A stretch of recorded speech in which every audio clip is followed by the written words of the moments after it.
क्या आपने कभी सोचा है कि जीवन इतना जटिल क्यों लगता है? कभी लगता है कि मेहनत बहुत करते हैं पर फल वैसा नहीं मिलता। कभी सोचते हैं कि अगर सब कुछ पहले से तय है तो फिर प्रयास करने का क्या मतलब? और कभी ऐसा महसूस होता है कि हमारे कर्म, हमारी नीयत और हमारी सोच, ये सब मिलकर जीवन की दिशा बदलते हैं।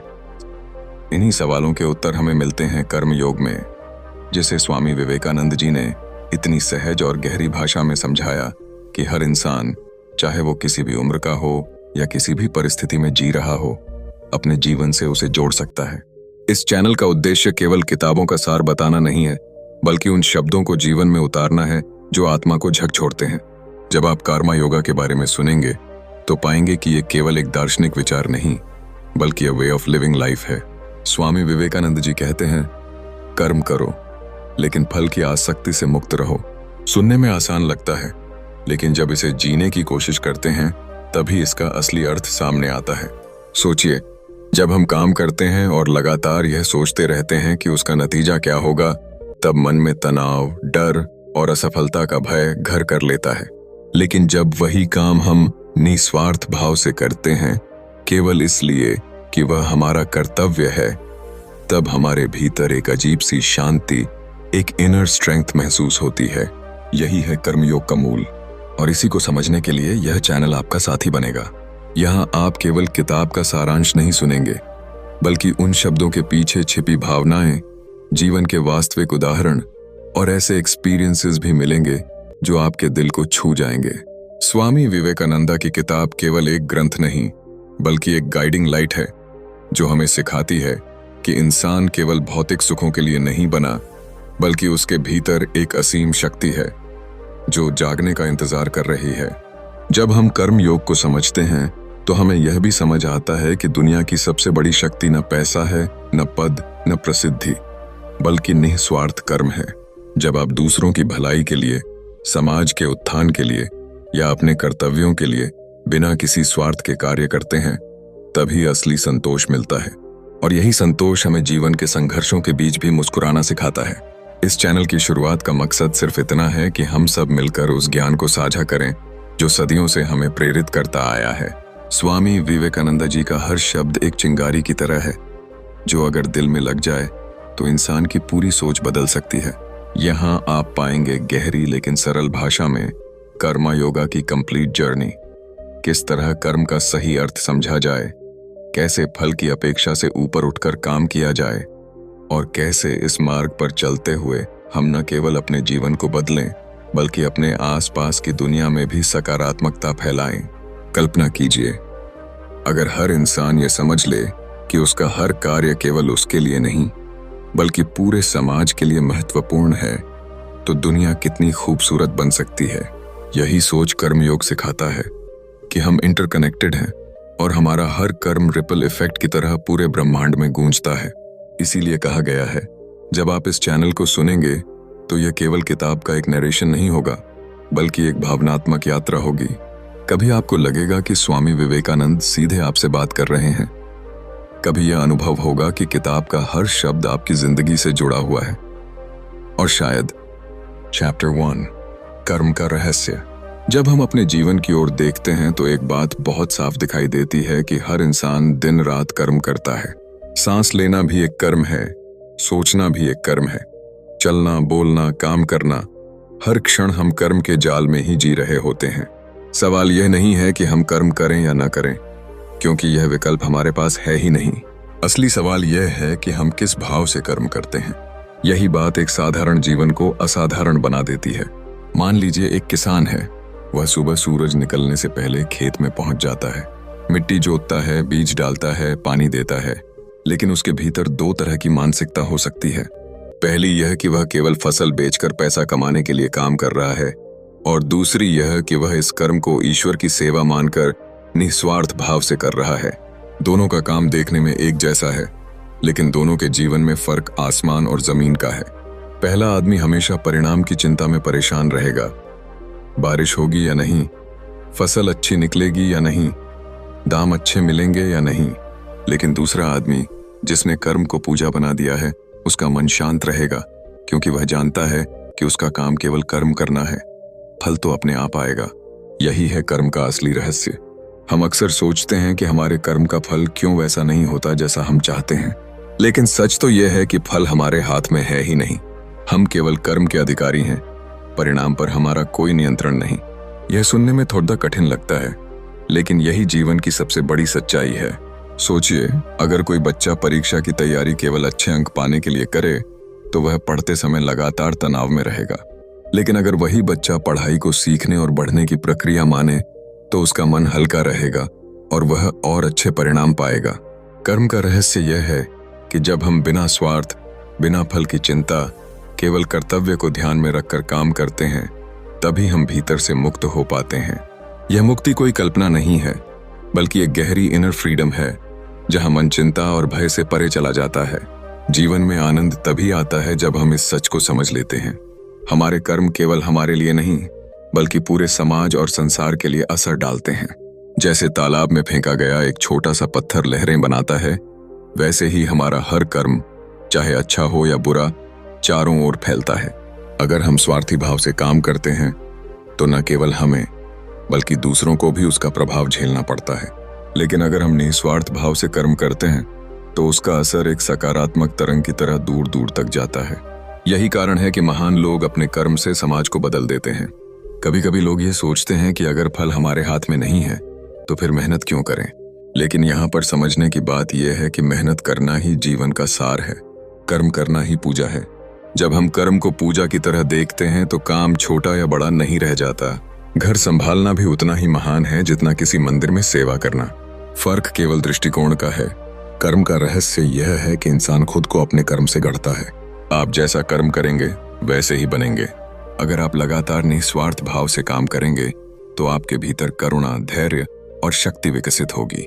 लेकिन अगर आप केवल स्वार्थ और लाभ की सोच से काम करेंगे तो आपके भीतर लालच, असंतोष और भय बढ़ता जाएगा।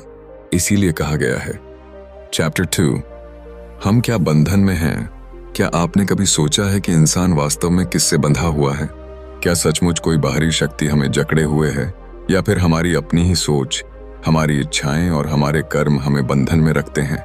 जब जीवन में समस्याएं आती हैं तो हम अक्सर दूसरों को दोष देने लगते हैं, कभी समाज को, कभी परिवार को, कभी किस्मत को। लेकिन सच्चाई यह है कि असली कैद हमारी अपनी मानसिकता की है। जरा कल्पना कीजिए, एक चिड़िया खुला आसमान देखती है, लेकिन अगर उसके पैर में हल्की सी डोरी भी बंधी हो तो वह उड़ नहीं पाएगी। यही स्थिति हमारी है। हम सब में असीम शक्ति है, परंतु हमारी इच्छाएं, हमारी आसक्तियां और फल की चिंता हमें बांध देती हैं। ये बंधन बाहर से नहीं, भीतर से है। जब हम किसी काम को करते हैं और उसके परिणाम से चिपक जाते हैं, तब वही आसक्ति हमें गुलाम बना देती है। जीवन में कितनी बार ऐसा हुआ है कि आपने बहुत मेहनत की, लेकिन फल वैसा नहीं मिला जैसा चाहा था। उस वक्त मन में गुस्सा, निराशा और दुख भर गया। पर असल सवाल यह है कि क्या दुख इसलिए आया क्योंकि मेहनत बेकार गई, या इसलिए कि मन ने फल की उम्मीदों को पकड़ रखा था? यही बंधन की जड़ है। जब इंसान अपने कर्म को केवल कर्तव्य समझकर करता है और परिणाम की चिंता छोड़ देता है, तब एक अजीब सी आजादी महसूस होती है। यह आजादी बाहर से नहीं, भीतर से जन्म लेती है। कहते हैं ना, अगर कोई नदी समुद्र तक पहुंचना चाहे तो उसे रुकावटों से गुजरना ही होगा। पत्थर आएंगे, मोड़ आएंगे, लेकिन नदी का स्वभाव है बहना। अगर वह रुक जाए तो सड़ जाएगी। ठीक वैसे ही इंसान का स्वभाव है कर्म करना, लेकिन जब यह कर्म स्वार्थ और आसक्ति से भर जाता है, तब वही नदी गंदी हो जाती है। हम सोचते हैं कि हम स्वतंत्र हैं, लेकिन सच यह है कि हमारी इच्छाएं हमें सबसे बड़ा कैदी बना देती हैं। एक साधारण सी कहानी इस सत्य को और साफ करती है। एक व्यक्ति जंगल में ध्यान करने गया। वहां उसने सोचा कि अब वह किसी बंधन में नहीं है, लेकिन अचानक उसे याद आया कि उसके खेत में बोए हुए बीजों का क्या होगा, घर की देखभाल कौन करेगा, परिवार को पैसे कहां से मिलेंगे। ध्यान करने बैठा व्यक्ति भी विचारों के बंधन से मुक्त नहीं हो पाया। इससे पता चलता है कि बंधन किसी रस्सी या जंजीर से नहीं होते, बल्कि मन की उन लहरों से होते हैं जो हमें लगातार खींचती रहती हैं। असल स्वतंत्रता तब आती है जब इंसान यह समझ लेता है कि कर्म करना तो उसकी प्रकृति है, लेकिन उस कर्म के परिणाम से बंध जाना उसकी भूल है। जब आप यह अनुभव करने लगते हैं कि हर कार्य केवल आपके कर्तव्य का हिस्सा है, तब आपका मन हल्का हो जाता है। तभी जीवन के दुख भी उतने भारी नहीं लगते। यही वह स्टेट ऑफ माइंड है जिसे हम ट्रू फ्रीडम कह सकते हैं। सोचिए, अगर कोई व्यक्ति हर कार्य को निस्वार्थ भाव से करे केवल इसलिए कि यह उसका धर्म है, तो उसके जीवन में कितना संतुलन होगा। न फल की चिंता, न असफलता का भय, न ही सफलता का अहंकार।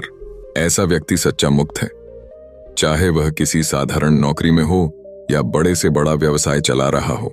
यही वास्तविक मुक्ति है, जब मन अपने ही बनाए बंधनों से आजाद हो जाए।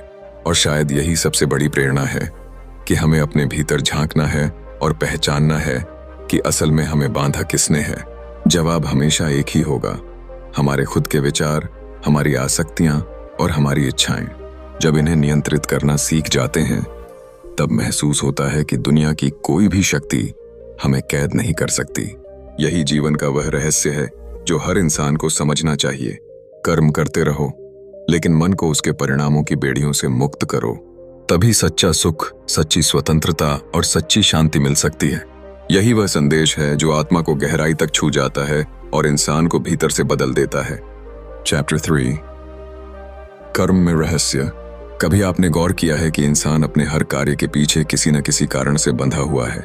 हम कुछ करते हैं क्योंकि हमें उससे परिणाम चाहिए, कभी नाम, कभी यश, कभी धन और कभी सिर्फ तसल्ली।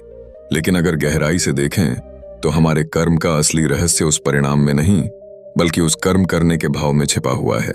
यही वह सच्चाई है जिसे समझाते हुए स्वामी विवेकानंद हमें यह महसूस कराते हैं कि कर्म स्वयं में एक शक्ति है। यह केवल किसी बाहरी फल को पाने का साधन नहीं है, बल्कि हमारी आत्मा को शुद्ध करने और उसे उन्नति की ओर ले जाने का मार्ग है। सोचिए, एक किसान जब धरती में बीज डालता है तो उसका पूरा ध्यान केवल मेहनत पर होता है। वह मिट्टी जोतता है, पानी देता है, सूरज की किरणों की दुआ करता है। लेकिन क्या उसे हर पल यह चिंता रहती है कि फसल कैसी होगी? अगर वह केवल चिंता में डूबा रहेगा तो उसके हाथों की मेहनत रुक जाएगी, उसके जीवन का आनंद चला जाएगा। लेकिन जब वह पूरे मन से बीज बोता है और फिर ईश्वर की इच्छा पर छोड़ देता है, तभी उसके भीतर शांति बनी रहती है। यही है कर्म का रहस्य। कर्म करते रहो, फल की चिंता में मत उलझो। हम अक्सर सोचते हैं कि अच्छा और बुरा कर्म अलग अलग हैं, लेकिन विवेकानंद कहते हैं कि कर्म स्वयं में कभी बुरा नहीं होता। बुराई तब आती है जब उसमें स्वार्थ का जाल बुन दिया जाता है। जब हम केवल अपने लाभ के लिए काम करते हैं, तब वह कर्म बंधन बन जाता है। परंतु जब वही कर्म निस्वार्थ भाव से किया जाए, तो वह हमें मुक्त कर देता है। जैसे एक माँ अपने बच्चे के लिए पूरी रात जग कर सेवा करती है, उसे यह कभी नहीं लगता कि वह थक रही है या कष्ट सह रही है। क्यों? क्योंकि उस सेवा में निस्वार्थ प्रेम है। यही भाव हर कर्म में आ जाए तो जीवन बदल सकता है। अक्सर लोग यह प्रश्न करते हैं कि अगर फल की चिंता न करें तो इंसान काम क्यों करेगा? लेकिन असली बात यह है कि फल की आसक्ति न रखने का मतलब ये नहीं कि फल मिलेगा ही नहीं। इसका अर्थ है कि हम अपने कर्म की प्रक्रिया पर ध्यान दें, पूरे समर्पण के साथ काम करें और फिर परिणाम को शांत मन से स्वीकार करें। जब इंसान इसी भाव से काम करता है तो उसके मन से तनाव, भय और निराशा मिट जाती है। यही जीवन का रहस्य है, डिटैचमेंट विद डेडिकेशन। कल्पना कीजिए, अगर कोई कलाकार केवल इस बात की चिंता करे कि उसकी पेंटिंग बिकेगी या नहीं, तो क्या वह कभी दिल से कला रच पाएगा? उसकी तुलिका कांप जाएगी, उसके रंग बिखर जाएंगे। लेकिन जब वह पूरी तरह कला में डूबकर अपनी आत्मा की गहराइयों से पेंटिंग बनाता है, तब उसकी रचना खुद ब खुद जीवंत हो जाती है। यही अंतर है कर्म में फल की चिंता करने और केवल कर्म में डूब जाने का। यही है कर्म का रहस्य। विवेकानंद हमें यह भी समझाते हैं कि हर इंसान को काम करना ही है। यह जीवन का नियम है।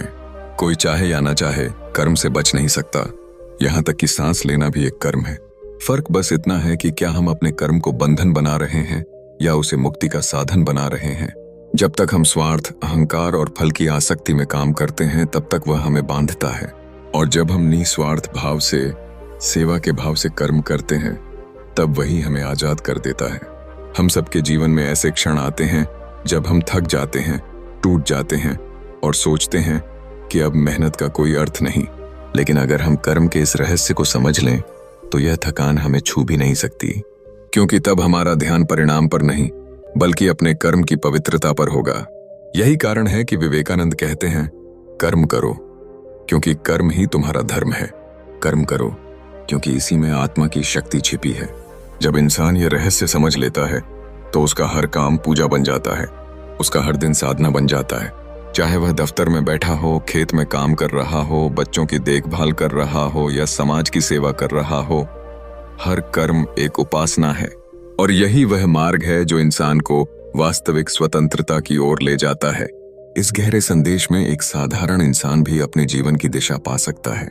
यह हमें याद दिलाता है कि जीवन की सुंदरता केवल परिणामों में नहीं, बल्कि उस यात्रा में है जो हम हर दिन अपने कर्मों के द्वारा तय करते हैं। और जब यह भाव हमारे भीतर स्थापित हो जाता है, तब हम जीवन की हर परिस्थिति को शांत मन से स्वीकार करना सीख जाते हैं। यही है कर्म का सबसे बड़ा रहस्य। चैप्टर 4, कर्म में स्वार्थ और निस्वार्थ।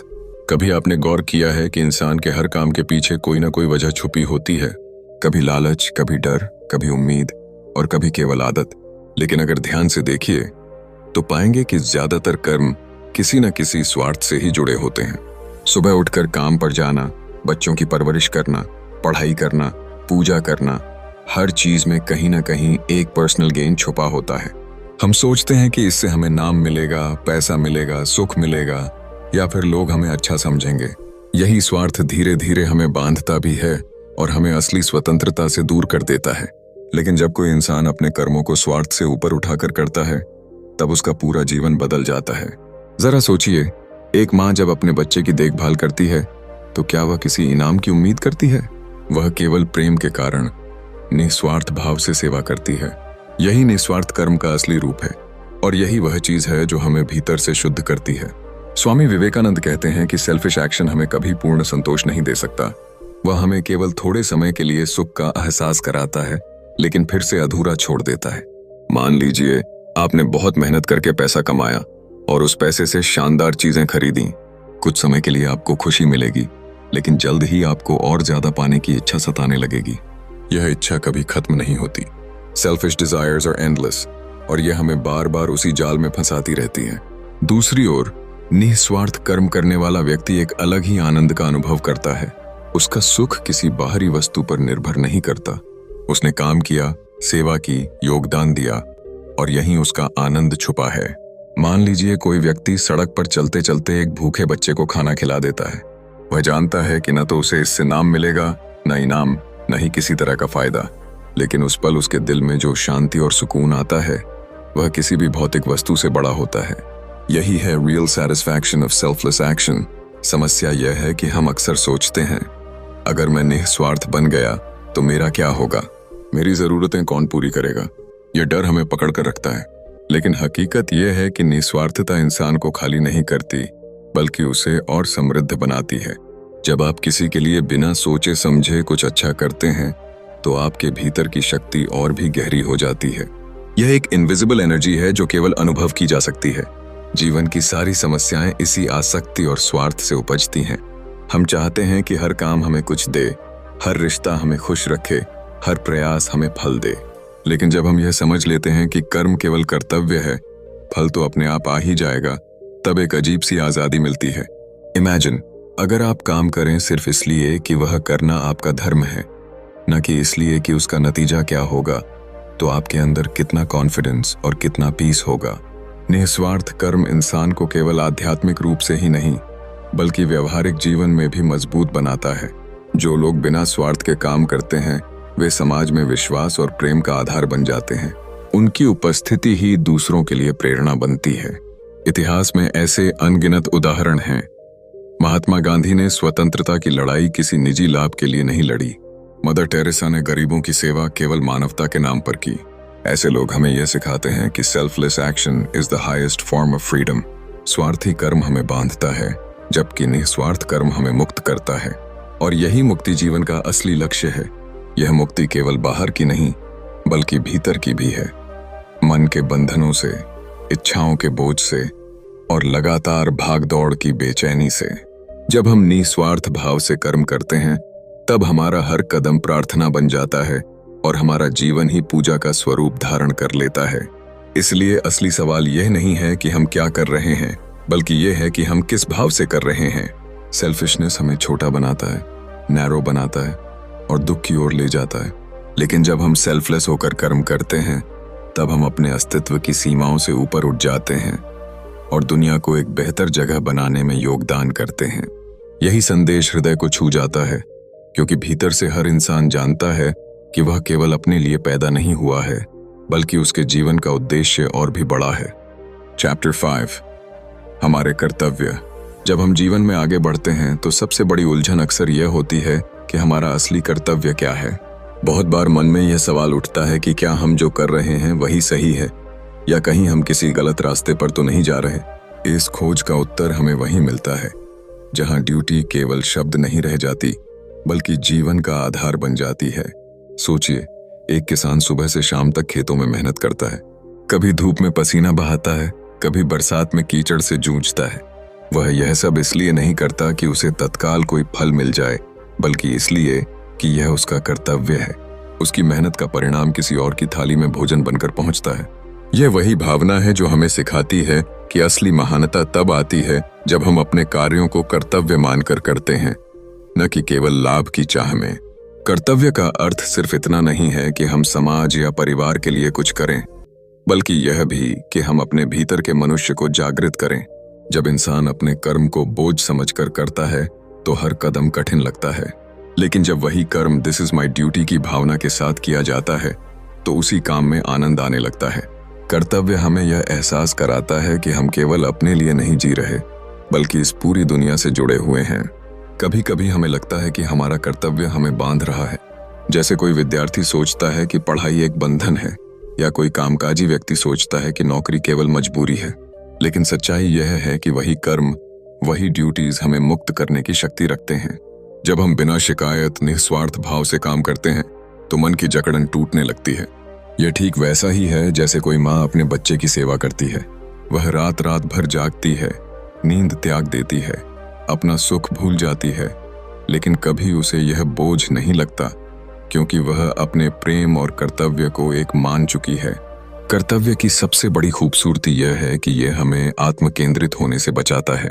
यदि हर कोई केवल अपने सुख के बारे में सोचता तो दुनिया स्वार्थ से भर जाती, लेकिन जब इंसान कर्तव्य को समझता है तब वह दूसरों के लिए जीना सीखता है। यही भावना धीरे धीरे हमें सेल्फलेस बना देती है, और यही सेल्फलेसनेस कर्म योग का असली सार है। एक साधारण कहानी याद आती है। एक साधु नदी किनारे ध्यान कर रहे थे, तभी पास से एक बूढ़ा व्यक्ति भारी लकड़ी का गट्ठर उठाकर गुजर रहा था। साधु ने सोचा, यह तो सांसारिक बंधन है, इससे मुक्ति पाना ही सच्चा मार्ग है। लेकिन थोड़ी देर बाद उन्होंने देखा कि बूढ़ा वही लकड़ी घर ले जाकर अपने परिवार को आग जलाकर खाना पका रहा है। उस क्षण साधु को एहसास हुआ कि जीवन का असली धर्म केवल ध्यान या तपस्या में नहीं, बल्कि अपने कर्तव्य को निभाने में है। यही साधारण कार्य भी ईश्वर की पूजा बन जाते हैं, जब उन्हें निस्वार्थ भाव से किया जाए। कर्तव्य हमें यह भी सिखाता है कि हर व्यक्ति की राह अलग है। जो किसी के लिए कर्तव्य है वही दूसरे के लिए नहीं हो सकता। जैसे एक सैनिक का कर्तव्य है कि वह देश की रक्षा करे, भले ही उसे अपने प्राण क्यों न देने पड़े। वहीं एक शिक्षक का कर्तव्य है कि वह अपने शिष्यों को ज्ञान दे, भले ही समाज उसे कितना भी अनदेखा क्यों न करे। कर्तव्य कभी एक जैसा नहीं होता, लेकिन उसका मूल भाव हमेशा एक ही होता है, निस्वार्थ सेवा और जिम्मेदारी। यह सोचने की बात है कि अगर हम अपने कर्म केवल फल की चाह में करेंगे तो निराशा निश्चित है, क्योंकि फल हमारे हाथ में नहीं, लेकिन कर्म हमारे नियंत्रण में है। यही कारण है कि जब हम अपने काम को ड्यूटी समझकर करते हैं तो हमें किसी भी नतीजे का डर नहीं रहता। यह सोच हमें भीतर से मजबूत करती है। कर्तव्य केवल एक नियम या आदेश नहीं है, यह एक प्रेम है, एक रिस्पॉन्सिबिलिटी है जो हमें जीवन के हर मोड़ पर संभालती है। और जब हम इसे पूरी निष्ठा से निभाते हैं तब हमें वही शांति मिलती है जिसे पाने के लिए लोग पूरी जिंदगी भटकते रहते हैं। चैप्टर 6, हमारी स्वतंत्रता। जीवन में हर इंसान स्वतंत्रता चाहता है। हम सब यही चाहते हैं कि हमारे विचार, हमारे कर्म और हमारे निर्णय किसी बाहरी दबाव से न बंधे। लेकिन क्या कभी सोचा है कि असली स्वतंत्रता होती कहाँ से है? क्या यह केवल बाहर की दुनिया से मिलती है, या यह हमारे अपने भीतर छिपी होती है? स्वामी विवेकानंद कहते हैं कि इंसान का असली स्वरूप स्वतंत्र है। आत्मा को कभी बांधा नहीं जा सकता, लेकिन जो हमें बंधा हुआ महसूस कराता है वह है हमारी अपनी इच्छाएं, हमारी आसक्तियां और हमारे कर्मों के परिणामों से जुड़ा मोह। जब हम किसी काम को इस उम्मीद से करते हैं कि उसका फल हमें वैसा ही मिलेगा जैसा हम सोचते हैं, तभी हम अपने ही कर्मों की जंजीरों में फंस जाते हैं। यह वैसा ही है जैसे कोई पक्षी जिसके पंख तो मजबूत हैं, लेकिन वह खुद को डोरी से बांध ले और फिर उड़ने की कोशिश करे। सोचिए, एक बच्चा जो पहली बार साइकिल चलाता है, गिरने के डर से वह पैडल ठीक से नहीं मार पाता। उसका मन फल की चिंता में उलझा रहता है, अगर गिर गया तो। लेकिन जैसे ही वह डर छोड़ देता है और पूरी ताकत से पैडल मारता है, तभी संतुलन अपने आप बन जाता है। यही है हमारी स्वतंत्रता का राज। जब हम फल की चिंता छोड़ देते हैं और केवल कर्म पर ध्यान देते हैं, तब हम सचमुच स्वतंत्र हो जाते हैं।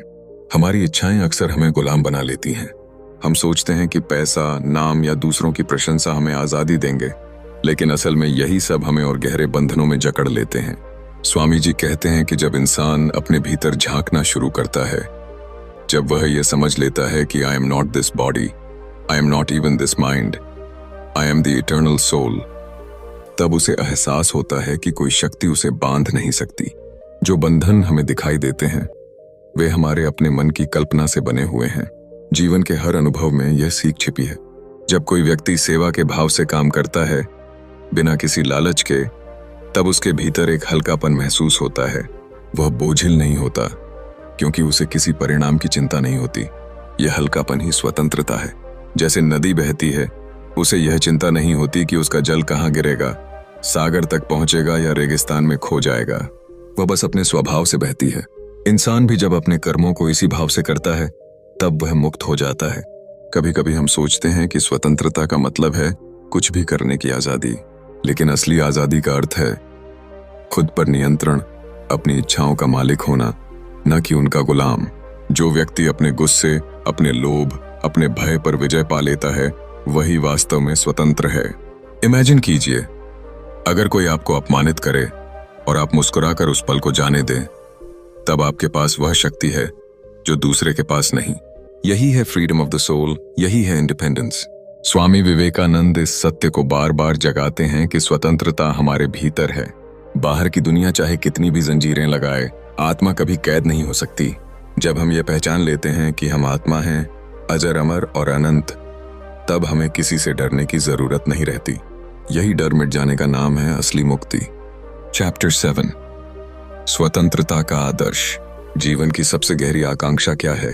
कोई कहेगा धन, कोई कहेगा सम्मान, कोई कहेगा प्रेम। लेकिन अगर भीतर झांक कर देखा जाए तो इंसान केवल एक चीज चाहता है, स्वतंत्रता। जन्म से लेकर मृत्यु तक हम लगातार इसी की तलाश में भागते रहते हैं। कभी हम सोचते हैं कि अगर पैसा मिल गया तो आजादी होगी, कभी सोचते हैं अगर समाज में मान मिल गया तो सुकून मिलेगा। लेकिन सच तो यह है कि बाहर की कोई भी उपलब्धि उस आंतरिक बंधन को नहीं तोड़ पाती जो हमें बांध कर रखता है। यही बंधन हमें दुखी करता है और यही से मुक्ति की खोज शुरू होती है। स्वामी विवेकानंद इस खोज को बड़ी ही गहराई से समझाते हैं। वे बताते हैं कि इंसान बार बार भूल जाता है कि असली स्वतंत्रता बाहर की चीजों में नहीं, बल्कि भीतर की अवस्था में है। जब तक हम अपने कर्मों के परिणामों से बंधे रहेंगे, जब तक हम अपनी इच्छाओं और लालसाओं को ही सब कुछ समझेंगे, तब तक हम सच में स्वतंत्र नहीं हो सकते। उदाहरण के लिए सोचिए, एक मजदूर दिन रात काम करता है, लेकिन उसका मन केवल मजदूरी की रकम में अटका है। दूसरी तरफ एक साधक भी काम करता है, लेकिन उसके मन में परिणाम की चिंता नहीं। दोनों ने कर्म किया, लेकिन एक बंध गया और दूसरा मुक्त हो गया। यही अंतर स्वतंत्रता और बंधन का है। कहते हैं कि इतिहास गवाह है, जितने भी महान पुरुष हुए हैं, उन्होंने स्वतंत्रता की इसी आदर्श को जिया है। बुद्ध ने जब सब कुछ त्यागा, तो यह त्याग किसी कमजोरी से नहीं था, बल्कि इसलिए था कि वे परिणामों की गुलामी से मुक्त होना चाहते थे। श्री राम जब वनवास गए, तो उन्होंने उसे बोझ नहीं माना, बल्कि अपने कर्तव्य के रूप में स्वीकार किया। उनके लिए परिस्थिति चाहे जैसी भी हो, वे भीतर से आजाद थे। यही असली स्वतंत्रता है, जो बाहर की परिस्थितियों पर निर्भर नहीं करती। हमारे जीवन की सबसे बड़ी समस्या यह है कि हम हर चीज को पकड़ कर रखना चाहते हैं। रिश्ते हो या धन, नाम हो या काम, हम हर चीज से चिपक जाते हैं और यही चिपकाव हमें दुख देता है। अगर हम सीख जाएं कि हर कर्म केवल कर्म है, उसका परिणाम हमें बांध नहीं सकता, तो हम उसी क्षण स्वतंत्र हो जाते हैं। यह बात सुनने में सरल लगती है, लेकिन इसे जीने के लिए साहस चाहिए, क्योंकि समाज हमें सिखाता है, do this for success, do this for recognition, do this for rewards. लेकिन आत्मा कहती है, just do it for the sake of doing, not for the result. Swami Vivekananda ने इस आदर्श को समझाने के लिए यही कहा कि जब तक हम कर्म को परिणाम से जोड़ते हैं, तब तक हम बंधन में हैं। लेकिन जैसे ही हम यह मान लेते हैं कि हमारा हर कार्य केवल कर्तव्य है और फल की चिंता ईश्वर पर छोड़ देते हैं, तभी वास्तविक स्वतंत्रता मिलती है। यह स्वतंत्रता केवल शरीर की नहीं, बल्कि मन और आत्मा की होती है। यही कारण है कि एक साधारण किसान भी मुक्त हो सकता है और एक राजा भी बंधा हुआ रह सकता है। फर्क केवल नजरिए का है। सोचिए, एक बच्चा जब खेलता है तो वह जीत हार की चिंता नहीं करता। उसका खेल केवल खेलने के आनंद के लिए होता है। वही बच्चा जब बड़ा होता है तो हर चीज में परिणाम ढूंढने लगता है और यहीं से बंधन शुरू हो जाता है। अगर हम फिर से उसी बच्चे की तरह जीना सीख लें तो क्या यह जीवन और भी सुंदर नहीं हो जाएगा? यही स्वतंत्रता का आदर्श है, काम करना पर काम का गुलाम न बनना। इस सत्य को अगर कोई गहराई से समझ ले तो उसका जीवन पूरी तरह बदल जाता है।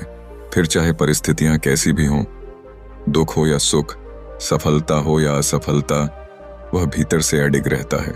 उसके लिए कर्म पूजा बन जाता है और हर पल स्वतंत्रता का उत्सव। यही वह शक्ति है जो इंसान को न केवल खुद को बदलने की ताकत देती है, बल्कि दूसरों के लिए भी प्रेरणा बनाती है। स्वतंत्रता का यह आदर्श केवल किसी साधु या सन्यासी के लिए नहीं है, यह हर उस इंसान के लिए है जो अपने जीवन में शांति चाहता है।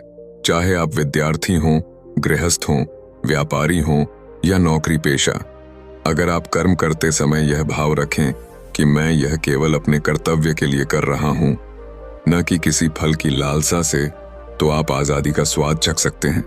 और यही जीवन का सबसे बड़ा वरदान है कि हम स्वतंत्र हो सकें, अपने भीतर और बाहर दोनों रूपों में। यही है असली शक्ति, यही है असली आनंद और यही है वह मार्ग जो इंसान को ईश्वर तक पहुंचा देता है।